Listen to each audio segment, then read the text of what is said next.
தூத்துக்குடியில் மாநகராட்சி 40வது வார்டு பகுதியில் முறைகேடாக குடிநீர் இணைப்பு பெற்றதாகவும் தட்டிக்கட்ட பெண் மீது தாக்குதல், திமுக பெண் கவுன்சிலர் மீது பரபரப்பு குற்றச்சாட்டு என்ற தலைப்பில் ஒரு வீடியோ ஒன்று வெளியாகின்றது. தமிழகத்தில் பார்க்கின்ற பொழுது அநேக இடங்களில்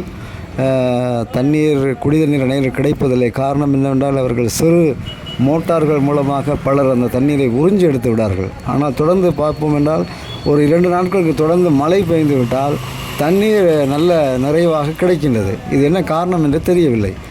அவர்கள் சிலது பாசனத்துக்காகவே திறந்து விட்டிருக்கிறார்கள். பல இடங்களில் அப்படியான நீர் ஒரு சேமிப்பு இல்லாமல் அவர்கள் நமக்கு மட்டும் உபயோகத்தில் இருந்தால் போதும் என்ற எண்ண ஓட்டத்தில் செயல்படுகிறார்கள். இவர்களை அந்தந்த பஞ்சாயத்து நிர்வாகம் பார்த்து அது அவர்களுக்குள் அந்த கனெக்ஷனை கட் செய்ய வேண்டும். அப்பொழுதுதான் இவர்கள் மறுபடியும் இப்படி ஒரு தவறை செய்யாமல் இருப்பார்கள்.